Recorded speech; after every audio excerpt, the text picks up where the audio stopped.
What are the things that you fear that's been keeping you from living your dream? That's been keeping you from doing some things that you would like to do? Just think about those things. Every time your voice speaks and thinks about having something new, fear is there to squash it. Every time you want to try something new, fear is there to squash it. Every time you want to go somewhere new, fear is there to squash it. The big problem I see in the world today is that too many people are letting fear always win these inner conflicts. What if you don't do it? What if you don't chase your dreams? What if you don't stand up for yourself? What if you do not step up to the plate and take that challenge? You have no idea of the breathtaking future that's on its way to you, that's asking you, please let me through. When you decide that you are good enough, when you decide you give yourself permission to have it all, have all the love, have all the health, when you give yourself permission, it's like the inside of your champion is saying, let me out. Fear forces evolution. Fear is good. Fear are instincts.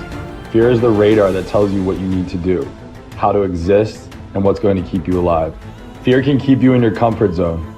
It's safe there. You know what to expect, but nothing grows there. Life happens outside the comfort zone.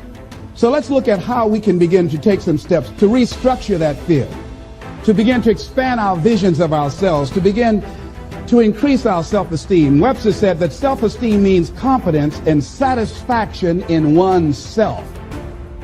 Look at your life right now. Whatever you've done up to this point in time, your life is working. Whatever you have produced, it came out of you as a result of the kind of person that you have become. You have to be fearless. You have to be completely fearless and have utmost belief in whatever that feeling is inside you. It's all a mindset. It's how bad you want something, and nothing tastes better than when you've earned it. There's no better feeling than when you've earned it. So just start. Stop talking about it. If not now, when? If not you, then who? Listen, someone else is starting right now.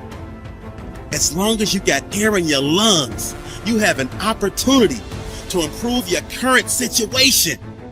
So human up, accept the challenge, change your associations, and soon you will find yourself receiving accolations and congratulations. But first you gotta say I do to the new you and commit to a lifetime of small wins that at times will seem meaningless and pointless. Are you in a position to quit? Or are you in a position to go harder? Are you in a position to go stronger? Are you willing to dig and go as far as you can in your life? Are you willing to suffer? So instead of boxing yourself in and thinking only about all the different ways that something could be bad, could break, could fall to pieces, think about all the things that you could do if you take the action. The most common fears that we experience, which often sabotage all hope for success, are the fears of failure, poverty, and loss of money. These fears cause people to avoid risk of any kind and to reject opportunity when it is presented to them. They are so afraid of failure that they are almost paralyzed when it comes to taking any chances at all.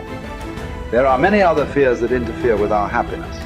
People fear the loss of love or the loss of their jobs and their financial security. People fear embarrassment or ridicule. People fear rejection and criticism of any kind. People fear the loss of respect or esteem of others. These and many other fears hold us back throughout life. The most common reaction in a fear situation is the attitude of, I can't. This is the fear of failure and loss that stops us from taking action. It is experienced physically, starting in the solar plexus. When people are really afraid, their mouth and throat go dry, their heart starts pounding. Sometimes they breathe shallowly and their stomach churns. Often they feel like getting up and running to the bathroom. These are all physical manifestations of the inhibitive negative habit pattern, which we all experience from time to time. Whenever a person is in the grip of fear, he feels like a deer caught in the headlights of a car. This fear paralyzes action. It often shuts down the brain and causes the individual to revert to the fight or flight reaction. Fear is a terrible emotion that undermines our happiness and can hold us back throughout our lives. Fear makes come true that which one is afraid of. Now, even if it only comes true in the imagination, we must experience the tortures of that which we fear. Tortures often as not worse than those if what we feared actually came to pass physically in our lives. It's why the old line, "A coward dies 1,000 deaths. A brave man dies but once," is really true. Fear makes come true that which one is afraid of. If fear of something is held long enough, it may well bring on that which we fear, but it really doesn't make much difference because experiencing the fear is the same thing.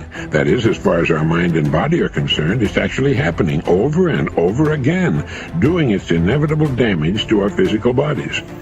Ralph Waldo Emerson said that fear is ignorance. Whenever we're afraid of something, I don't mean the perfectly natural, normal fears that work to keep us alive, but the gnawing, unreasoning, illogical, and neurotic fear of something. It's only because we don't know the real truth about it. If we did, the fear would vanish. That would include a neurotic fear of death, the fear that we are not liked or loved, and so forth. I think the thing to remember here is that when we fear something, it takes its toll on our mind and body just as if that which we fear had in fact come to pass. And we can bring to pass that which we fear. If you want to change attitudes, start with a change in behavior.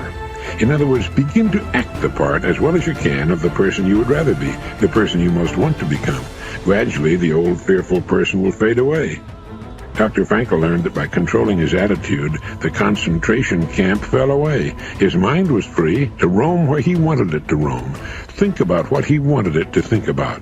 It was as free as the birds, freer really, for it could fly to the ends of the earth, to the ends of imagination in an instant. And so can yours, and so can mine. You need large amounts of self-discipline to deal courageously with all the fear-inducing events of your life. This is probably why Churchill said, "Courage is rightly considered the foremost of the virtues, for upon it all others depend." The fact is that everyone is afraid, and usually of many things. This is normal and natural. Often, fear is necessary to preserve life, prevent injury, and guard against financial mistake. So, if everyone is afraid, what is the difference between the brave person and the coward? The only difference is that the brave person disciplines himself to confront, deal with, and act in spite of the fear. In contrast, the coward allows himself to be dominated and controlled by the fear. Someone once said that with regard to warfare, although it applies to any situation, the difference between the hero and the coward is that the hero sticks in there 5 minutes longer. Fortunately, all fears are learned. No one is born with fears. Fears can therefore be unlearned by practicing self-discipline repeatedly with regard to fear until it goes away. Your ability to confront, deal with, and act in spite of your fears is the key to happiness and success. One of the best exercises you can practice is to identify a person or situation in your life of which you are afraid and resolve to deal with that fear situation immediately. Do not allow it to make you unhappy for another minute. Resolve to confront the situation or person and put the fear behind you. The only way to deal with the fear is to address it head on. Remind yourself that denial is not a river in Egypt. The natural tendency of many people is to deny that they have a problem caused by fear of some kind. They're afraid of confronting it. In turn, it becomes a major source of stress, unhappiness, and psychosomatic illness. Be willing to deal with the situation or person directly. As Shakespeare said, take arms against a sea of troubles, and in so doing, end them. The companion of fear is worry. Like twin sisters, fear and worry go around together.